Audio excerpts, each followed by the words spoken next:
Hello लाडक्या बहिणींनो आणि लाडक्या ताईंनो, 2 महिने होऊन गेले आहेत तरी सुद्धा आपल्या अकाउंटला पैसे जमा झालेले नाही आहेत. तर हे सरकार मुद्दामून करताय का हे बघणं अत्यंत गरजेचं आहे. आता लाडक्या बहिणींनो, आपण अशी मागणी सरकारकडे करतोय की लाडक्या बहिणींना मार्च महिन्याचा हप्ता न देता मार्च आणि एप्रिल असे दोन्ही हप्ते एकत्रित द्यावे, म्हणजे 3,000 रुपये सरसकट लाडक्या बहिणींच्या अकाउंटला जमा करावे. ही मागणी आपल्याकडे आपण सरकारकडे करणार आहे. त्याचबरोबर लाडक्या बहिणींनो, आपल्याला आता मार्च महिन्याचा जो निधी आहे तो मे महिन्यामध्ये मिळतील, पण आता फक्त एकाच महिन्याचा आपण घेणार नाहीये, आपल्याला 2 महिन्याचा लागणार आहे, मार्च आणि एप्रिलचा. सोबतच लाडक्या बहिणींनो, पात्र आणि अपात्र यादी जाहीर झालेली आहे. तुमचं नाव पात्र यादीमध्ये आहे का हे बघा. सगळं डाटा तुम्हाला या व्हिडिओच्या माध्यमातून मी दाखवणार आहे. तर लाडक्या बहिणींनो, तुम्हाला काही प्रश्न असतील तुमचे कधी सुटणार नाही, तर तुम्ही नक्की कमेंट बॉक्समध्ये सांगा. सोबतच तुम्हाला आता 3,000 रुपये पाहिजे की 1,500 रुपयावर समाधान आपल्याला करावं लागणार आहे, सगळं तुम्हाला व्हिडिओच्या माध्यमातून सांगणार आहे. बघा लाडक्या बहिणींनो, आजची आहे 3 तारीख, म्हणजे संडे. आज कोणत्याही स्थितीमध्ये जी-आर येणार नाही, बरोबर.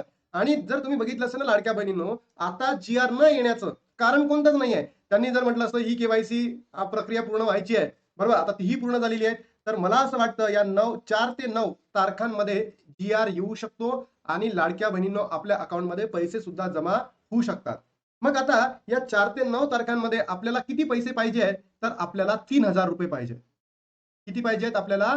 3,000 रुपये पाहिजेत. किती अकाउंटमध्ये किती पाहिजे लाडक्या बहिणींनो? 3,000 रुपये जमा व्हायला पाहिजे. नाहीतर सरकार काय करतील? एक चॉकलेट द्यायचं म्हणून 1,500 रुपये देतील आणि लाडक्या बहिणींना पुन्हा शांत करतील. पण लाडक्या बहिणींनो, या ठिकाणी जर आपण शांत झालो तर तुम्ही समजून घ्या, सरकार पुढेही अशाच पद्धतीने वागणार आहे. म्हणजे 2-2, 3-3 महिने पेंडिंगमध्ये टाकत जातील आणि मधातले महिने गायब करत जातील. तर हे होऊ द्यायचं नाही आहे. म्हणून जेही लाडक्या बहिणींनो, जेही युट्यूबर्स सरकारवर टीका करत आहे, सरकारला आवेदन करत आहे की बाबा 2 महिन्याचे पैसे एकत्र द्या, अशा प्रत्येक युट्यूबर्सला सपोर्ट करा. जर लाडक्या बहिणींनो, जर अशा खणखर आवाजामध्ये आपण सरकारला जर सुनावलं नाही, तर सरकार कधीही आपलं ऐकणार नाहीये. म्हणून कोणीतरी या महाराष्ट्रामध्ये आवाज उठवणं गरजेचं आहे. तो आपण उठवतो आहे. जर तुम्ही बघितलं असेल, आपण खणखर आवाजामध्ये सरकारला प्रश्न विचारतो आणि सरकारवर टीका सुद्धा करतो, कारण हे सरकार बोगस आहे, नालायक आहे, ढोंगी आहे, मतलबी आहे. लाडक्या बहिणींचा वापर केला, जेव्हा गरज होती तेव्हा लाडक्या बहिणींना सरसकट पैसे दिले आणि जेव्हा गरज संपली लाडक्या बहिणींना बंद केलं. बघा आता किती महिलांच्या खात्यामध्ये हप्ता खटाखट जमा होणार, महत्वाची अपडेट आलेली समोर. साम टीव्हीची बातमी आहे. बघा लाडक्या बहिणींनो, लाडकी बहीण योजनेतून ई केवायसी नंतर 54 लाख महिलांचे अर्ज बाद झाले असून 1,500 रुपयांचा लाभ बंद झाला आहे. आता राज्यातील 1,89,00,000 इतक्याच बहिणींना लाभ भेटणार आहे. म्हणजे 54 लाख लाडक्या बहिणी अपात्र झालेल्या आहेत. आता यापैकी काही बहिणी आहे ना, 54 लाखापेक्षा जो नंबर वाढणार आहे त्यांना सुद्धा अपात्र करणार आहे. बघा समजून घ्या. राज्य सरकारच्या मुख्यमंत्री माझी लाडकी बहीण योजनेत महत्वाची अपडेट समोर आली आहे. ई केवायसी नंतर 54 लाख महिलांचे अर्ज बाद झाले आहेत. 54 लाख लाडक्या बहिणी अपात्र केलेल्या आहेत. त्या सर्व महिलांचा 1,500 रुपयाचा लाभ आता कायमचा बंद होणार आहे. म्हणजे ज्या बहिणी पात्र होत्या त्याही आता अपात्र होणार आहेत आणि हे सगळं सरकारच्या चुकांमुळे झालेलं आहे. राज्यात 1,89,00,000 महिलांनाच हप्ता सुरू राहणार आहे. ई केवायसी नंतर सरकारचे 1,200 कोटी रुपये वाचणार आहे. 1,200 कोटी रुपये वाचणार आहे, म्हणजे आकडा खूप मोठा आहे.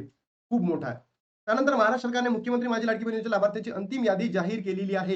ही यादी कुठे बघायची, काय बघायची सगळं सांगतो. पुढील काही दिवसात मार्च आणि एप्रिल हप्त्याबाबत अपडेट समोर येईल. गेल्या वर्षी राज्य सरकारने लाभार्थी महिलांसाठी केवायसी अनिवार्य केली होती. 30 एप्रिल 2026 पर्यंत लाडक्या बहिणींनी ई केवायसीची मुदतवाढ दिली होती. त्यानंतर आता अर्ज बाद झालेला अथवा ई केवायसी न केलेल्या महिलांची संख्या 54 लाख असल्याचे समोर आलेले आहेत. या 54 लाख लाडक्या बहिणींना आता योजनेचा लाभ मिळणार नाही. म्हणजे 54 लाख लाडक्या बहिणी डायरेक्टली अपात्र ठरल्या. ज्याच्यामध्ये ज्यांनी ई केवायसी केली, ज्यांनी ई केवायसी नाही केली, या सर्वच बहिणी या ठिकाणी इन्क्लूड येणार आहेत. मग आता किती महिलांचा हप्ता बंद होणार आहे बघा. लाडकी बहीण योजना सुरू झाल्यानंतर 2,43,00,000 महिलांनी अर्ज केले. या सर्वांना सरकारकडून प्रत्येक महिन्याला 1,500 रुपयाचा लाभ दिला जात होता. पण कालांतराने सरकारकडून योजनेतील लाभार्थ्यांची पडताळणी करण्यात आली. त्यानंतर लाखो महिलांचे अर्ज बाद झालेले आहेत. 30 एप्रिल रोजी केवायसीची प्रक्रिया संपल्यानंतर लाभार्थी महिलांचा नवीन आकडा समोर आलेला आहे. मुख्यमंत्री माझी लाडकी बहीण योजनेत आता 1,89,00,000 महिलांनाच या योजनेचा लाभ मिळणार आहे. अपात्र ठरलेल्या महिलांचा लाभ कायमचा बंद झालेला आहे. बरोबर. ज्या बहिणी अपात्र ठरल्या त्यांचा लाभ कायमचा बंद झालेला आहे. आता त्यांना कोणत्याही स्थितीमध्ये पैसे भेटणार नाही. मग हे 54 लाख बहिणी अपात्र होण्याचे रिझन्स काय? कुटुंबाचे आर्थिक उत्पन्न 2.5 लाखापेक्षा जास्त आहे. वयाची अट म्हणजे तुम्ही 21 ते 65 मध्ये बसत नाही. ई केवायसी केलीच नाही किंवा अथवा चुकीची ई केवायसी केली. कुटुंबातील सदस्य अथवा स्वतः सरकारी नोकरीमध्ये कार्यरत आहे. घरात 4 चाकी गाडी आहे आणि कुणाला लाभ मिळणार आणि कुणाचा लाभ बंद होणार. या सगळ्या कारणांमुळे लाडक्या बहिणींनो, तुम्ही काय ठरलेले आहेत, अपात्र ठरलेले आहेत. तर हे कुठे चेक करायचं, सगळी माहिती तुम्हाला देतो. बरोबर. त्यानंतर ई-केवायसी नंतर पात्र ठरलेल्या सर्व महिलांनी पुढे ₹1500 लाभ मिळणार आहे. पण ज्या महिलांना अपात्र ठरले त्यांचा लाभ कायमचा बंद होणार आहे. मिळालेल्या माहितीनुसार पात्र नसताना योजनेचा लाभ अनेक महिलांनी घेतलेला होता. मग आता सर्वात महत्त्वाचा प्रश्न आपल्या समोर असा आहे, की राज्यातील पात्र महिलांना फेब्रुवारी महिन्यात अखेरचे ₹1500 मिळाले होते. पण त्यानंतर सरकारकडून मार्चही गेला, एप्रिल पण गेला, आता मे सुरू आहे. 3 महिने झालेले आहेत, पेंडिंग पडलेले आहेत. तर या मे मध्ये फक्त मार्चचाच हप्ता सरकारने द्यावा का? नो. सरकारने मार्चचे 1500 आणि एप्रिलचे 1500 असे मिळून ₹3000 लाडक्या बहिणींच्या अकाउंटला काय द्यायला पाहिजे? जमा करायला पाहिजे आणि हीच सरकारकडे नम्र विनंती आहे. आता सर्वात महत्त्वाचं, महाराष्ट्रामध्ये ज्या महिला व बालविकास मंत्री आहे आदितीताई तटकरे मॅम, स्वतः महिला आहेत. बरोबर. आणि या महिला असून सुद्धा महाराष्ट्रातील लाडक्या बहिणींच्या समस्या जाणून घेत नाहीये. बहिणांच्या समस्या समजून घेत नाहीये. तर बघा, या लाडक्या बहिणींचा कोण असणार आहे वाली? कोण या लाडक्या बहिणींकडे लक्ष देणार आहे? जर महाराष्ट्रामध्ये जे मंत्री साहेब आहेत, या स्वतः मंत्री असून जर महिलांच्या समस्या समजून घेत नाही आहेत, तर लाडक्या बहिणींकडे लक्ष देणारा कोण आहे? हा प्रश्न आदितीताई तटकरेंनी त्यांच्या फेसबुक हँडलला पाठवायला पाहिजे. मला तर असं म्हणायचं आहे, की जे मंत्रिमंडळ आहे किंवा जे आमदार आहे, खासदार आहे, यांनी आपलं पेन्शन बंद करावं आणि लाडक्या बहिणींना जो लाभ आहे, तो सुरळीत सुरू ठेवावा. सोबतच लाडक्या बहिणींनो, मिंटची जी न्यूज आहे, ही सुद्धा तुम्हाला दाखवतो. लाडकी बहन योजना लाखों महिलाओं को लगा बड़ा झटका. लाडकी बहन योजना में 54 लाख नाम कटे. अब सिर्फ इन्हें मिलेगा पैसा. आणि हे कसं चेक करायचं तुम्हाला सांगतो. सर्वात पहिले लाडक्या बहिणींनो, लाडकी बहीण बहीण डॉट महाराष्ट्र